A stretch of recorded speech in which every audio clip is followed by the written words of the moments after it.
आज हम आपसे विकास दुबे के बारे में बात करेंगे और विकास दुबे की पूरी कहानी आपको बताएंगे। 7 दिन और 7 रात तक विकास दुबे कहां कहां रहा। लेकिन उससे पहले कि हम ये विश्लेषण शुरू करें, आपको कुछ लेटेस्ट तस्वीरें दिखाते हैं। इस समय विकास दुबे को उत्तर प्रदेश पुलिस की स्पेशल टास्क फोर्स उज्जैन से कानपुर लेकर जा रही है, सड़क के रास्ते इस गाड़ी में बैठाकर। और ये तस्वीरें इस समय आप सिर्फ जी न्यूज पर देख रहे हैं। ये ताजा तस्वीरें हैं। उज्जैन से अब कानपुर ले जा रहे हैं गैंगस्टर विकास दुबे को और 8 से 9 घंटे का यह सफर होगा जिसमें ये उत्तर प्रदेश पुलिस की गिरफ्त में ये गैंगस्टर रहेगा इस दौरान, और फिर कानपुर ले जाकर इससे पूछताछ होगी।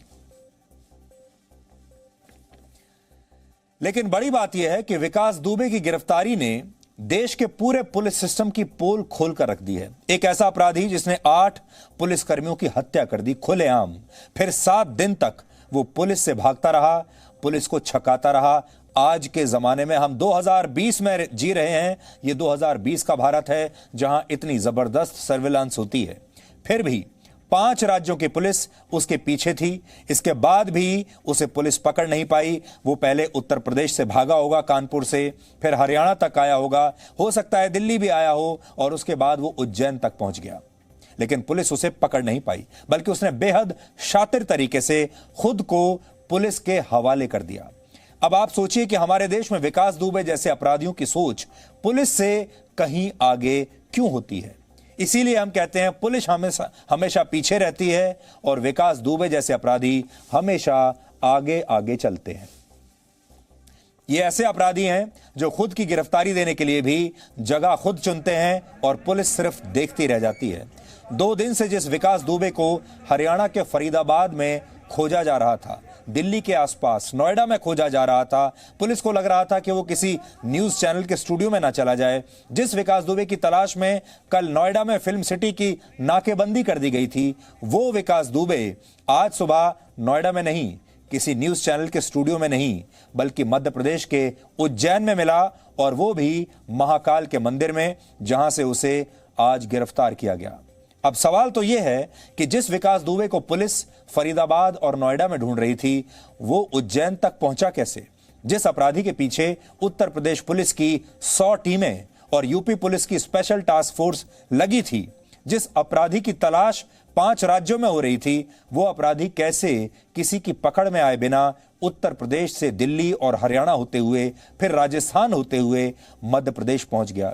इतने सारे राज्यों की उसने सीमाएं पार की होंगी। हर राज्य में शहरों की सीमाएं होती हैं, उन्हें पार किया होगा और वो उज्जैन तक पहुंच गया। जाहिर है कि अपराधी विकास दुबे की पकड़ बहुत मजबूत होगी, तभी उसने इस तरह से इतने बड़े सिस्टम को 7 दिन तक छका कर रखा और जब चाहे तब उसने अपनी गिरफ्तारी दी। कहने के लिए तो मध्य प्रदेश पुलिस ने उज्जैन के महाकाल मंदिर से विकास दुबे को गिरफ्तार किया है, लेकिन पहली नजर में यही लगता है कि यह गिरफ्तारी नहीं, बल्कि सुनियोजित तरीके से कैमरे के सामने किया गया सरेंडर है। विकास दुबे को यह पता था कि उसकी तस्वीरें अब वायरल हो चुकी हैं। पूरे मीडिया में, न्यूज चैनल में, अखबारों में, हर तरफ सिर्फ उसी की खबर चल रही है और उसे अब कोई भी पहचान सकता है। मंदिर में सुरक्षा गार्ड और पुलिसकर्मी दोनों तैनात रहते हैं। इसके बाद भी विकास दुबे आज सुबह उज्जैन के महाकाल मंदिर में दर्शन के लिए पहुंचा। वहां पर इसने वीआईपी दर्शन के लिए टिकट काउंटर से 250 रुपए की पर्ची भी कटवाई। अपना नाम भी वहां पर बताया। गिरफ्तारी से पहले उसने अपनी फोटो भी खिंचवाई। पकड़े जाने पर वो बड़े आराम से मंदिर से बाहर निकला। उसके चेहरे पर कोई शिकन नहीं लग रहा था। उसके चेहरे से ऐसा लग रहा था जैसे वो जानता था कि अब वो पकड़ा जाने वाला है। जब पुलिसकर्मी उसे गिरफ्तार करके मंदिर से बाहर लेकर आ रहे थे, तो वो लगातार मीडिया के कैमरों के सामने यही कह रहा था, मैं विकास दुबे हूं, कानपुर वाला। अब आप सोचिए कि क्या आपने कभी इतनी शान से किसी कुख्यात अपराधी को खुद का नाम बताते हुए देखा है?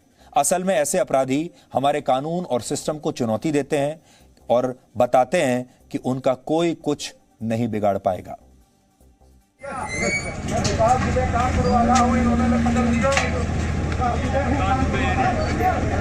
मैं विकास दुबे हूं, कानपुर वाला। आवाज नहीं जो भी हो यार गाड़ी नहीं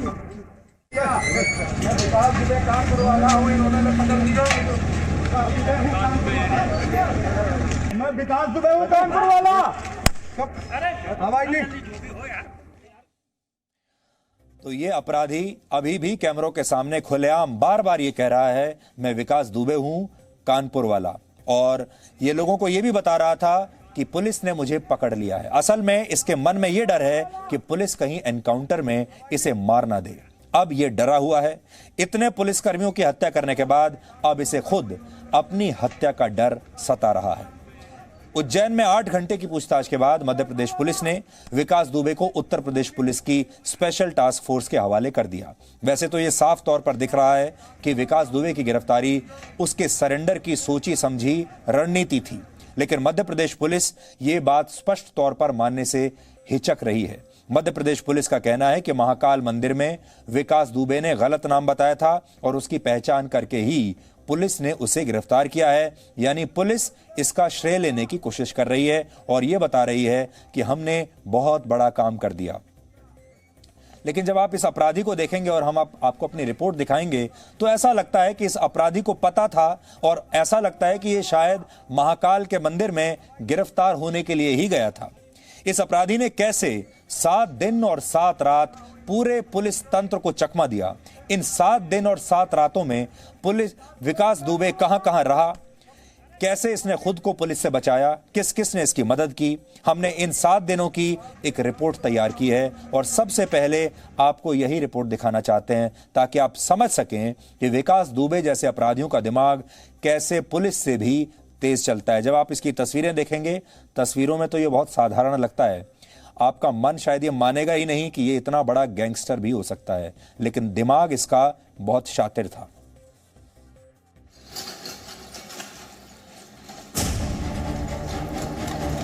दो जुलाई की रात 8 पुलिस वालों की हत्या के बाद फरार होने से लेकर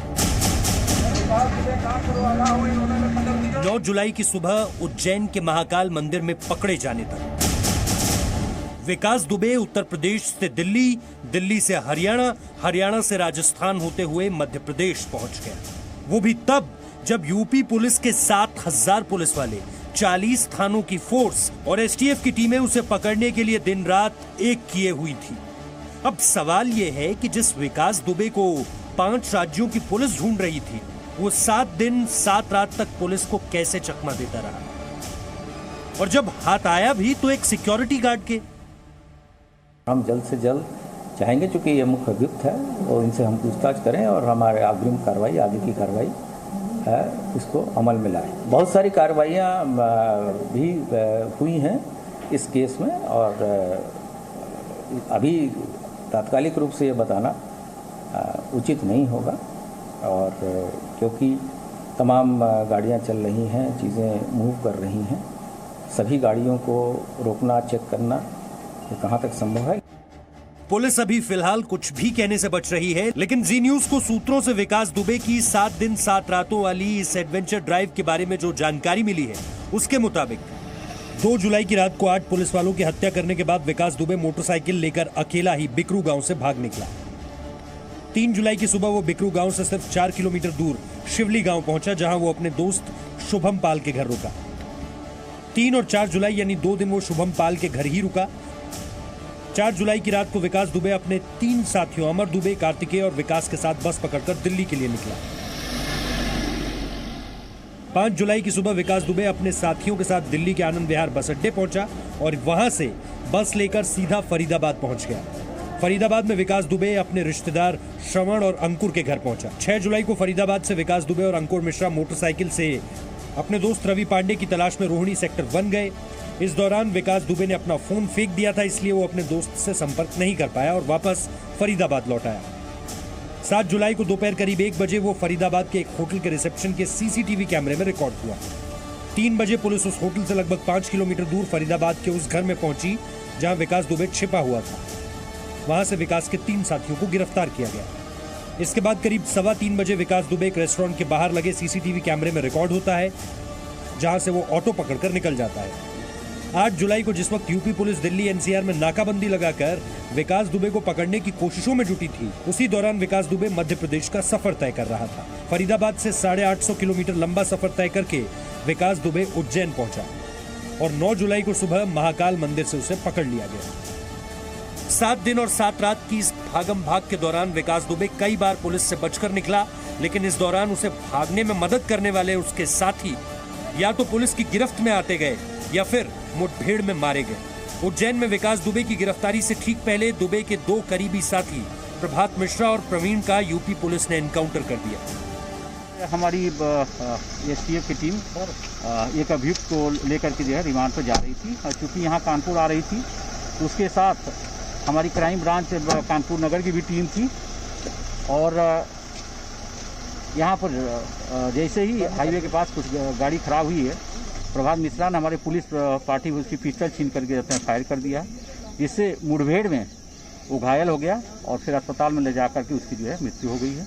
इसी तरह आज इटावा पुलिस के साथ भी एक घटना वहाँ पर स्विफ्ट डिजायर की लूट करके जो है कुछ बदमाश वहाँ पर बकेवर थाने में जो है वहाँ से भागे थे और उस क्रम में पुलिस ने वहाँ लगातार वाहन चेकिंग प्रारंभ की और उसके बाद वहाँ पर भी एक मुठभेड़ हुई है, जिसमें एक बदमाश घायल हुआ और 3 बदमाश उसके साथी जो है भाग खड़े हुए। ये जो घायल बदमाश था इसको अस्पताल में ले जाया गया, जहाँ पर इसकी शिनाख्त बहुवन शुक्ला जो कि विकास गैंग का एक बहुत ही बड़ा शूटर था और इसके खिलाफ 50,000 का इनाम भी था।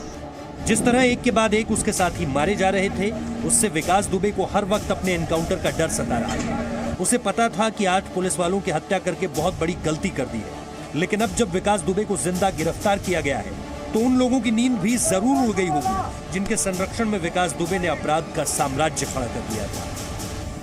सबसे बड़ा जो इस वक्त सवाल है और जांच का विषय है वो यही है कि आखिरकार विकास दुबे बिकरू गांव से उज्जैन तक कैसे पहुंचा।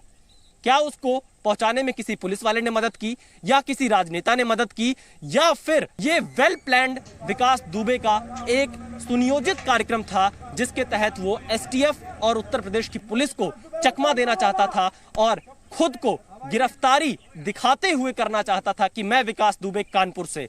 तो क्या सिस्टम में अभी भी ऐसे लोग हैं जो विकास दुबे की लगातार मदद कर रहे हैं? सबसे बड़ा सवाल यह है। और देखिए बिकरू गांव के इसी जगह से उज्जैन तक की कहानी में हजारों किलोमीटर, न जाने कितने नाके पड़े होंगे, न जाने कितने चेक पोस्ट आए होंगे, न जाने कितने बॉर्डर पड़े होंगे, कई राज्यों की सीमाएं, लेकिन विकास दुबे को किसी ने नहीं रोका। कैमरामैन एस जयदीप के साथ विशाल पांडे, जी मीडिया, बिकरू गांव, कानपुर।